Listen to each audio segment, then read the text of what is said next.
right arm, we're gonna work to pull that lat underneath the armpit, stretch it out. Really work to reach this arm up overhead, beyond the earlobe that is facing the floor. You should be sore if you do the pull-ups the right way this week. We're gonna do that right arm and left arm. After that, we're gonna roll right back up onto the roller, figure four position, right? Working the glutes,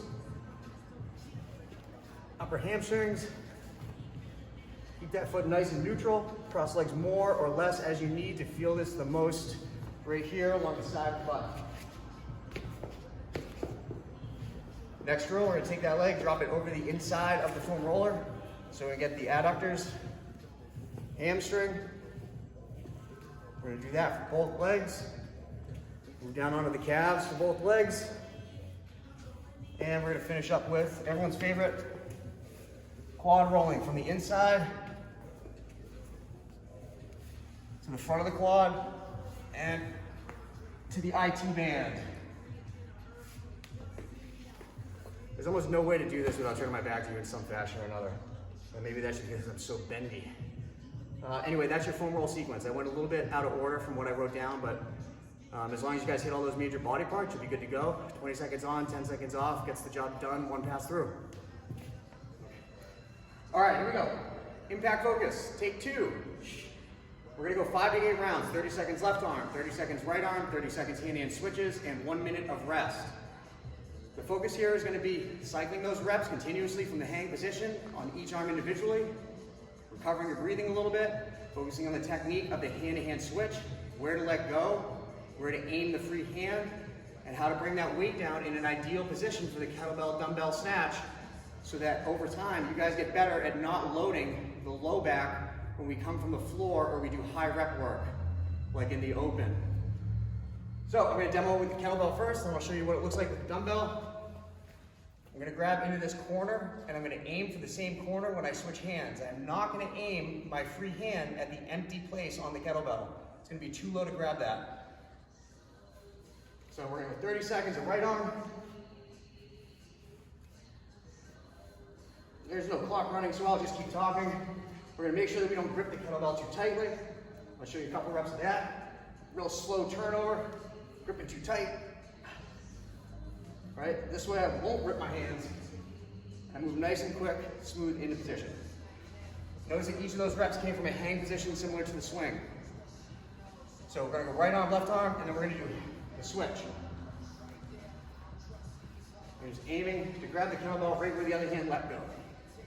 Right in that same corner.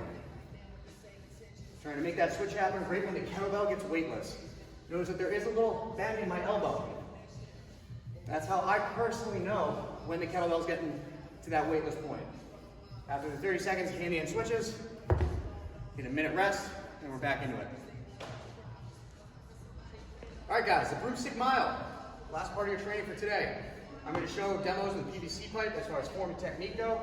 But first, let's go over the workout one more time since I started a little bit earlier. And I want to make sure that we have the conversions right if you picked something other than running to do in between all the broomstick barbell stuff.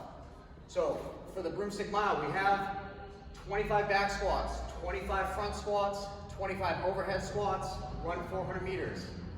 Then 25 strict press, 25 push press, 25 push jerks, another run 400 meters, 50 hang full cleans, run 400 meters, 50 power snatch, run 400 meters. If you're going to row in place of run, 500 meters per effort. If you're going to sub in an assault bike, it's 0.25 miles. If you're subbing in a recumbent bike or another stationary bike, 0.50 miles, half a mile. Double unders, 75 reps. Single unders or running in place, 150 reps. Those are your substitutions for each of these runs at 400 meters each. I'm going to take you guys through the movements that are between the running or the cardio piece, demo with the PVC pipe. I'll show you a couple of each, and I'm going to hope that you warmed up well enough, we gave you enough to do, that you're loose enough and can find good accessible bottom range of motion in the squat for all of the above. So, pick up that broomstick, pretending that it weighs enough to make you use good form. I want you to power clean it, put it on your back, get ready for your 25 back squats.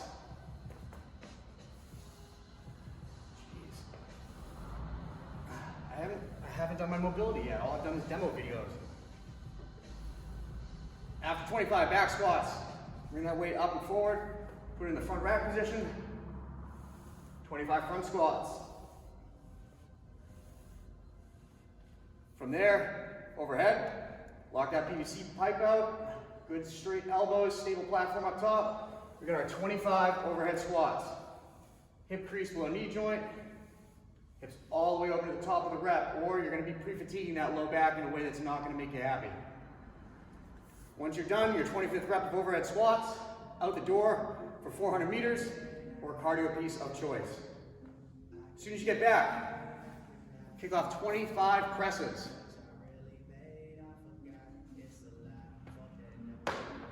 Hat hair revealed. 25 presses. Followed by 25 push presses.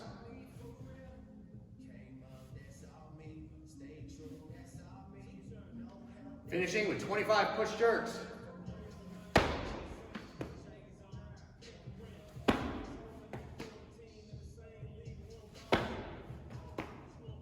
Back out the door and another run. This time when you get back, we're gonna go hang full cleans, 50 reps, not 25. Anywhere above the knee. We pull into a full squat, stand it all the way back up. Making sure our shoulder blades are over the bar at the end range of that dip before we pull back under the bar. Shoulders over the bar, elbows through as you pull under.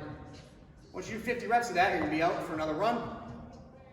And we're gonna finish up as soon as you're back with 50 power snatches.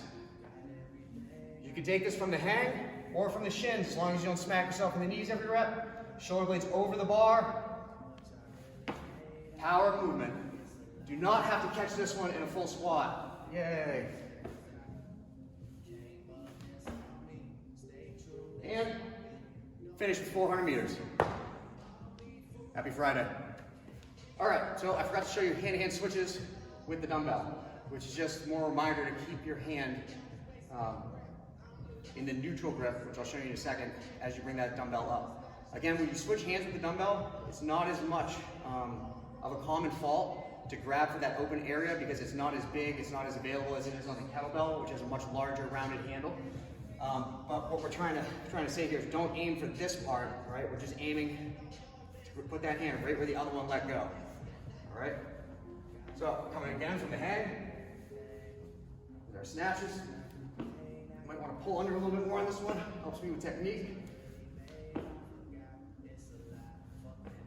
All right, and here's your hand-to-hand switch. You want the hex to be coming up to eye level.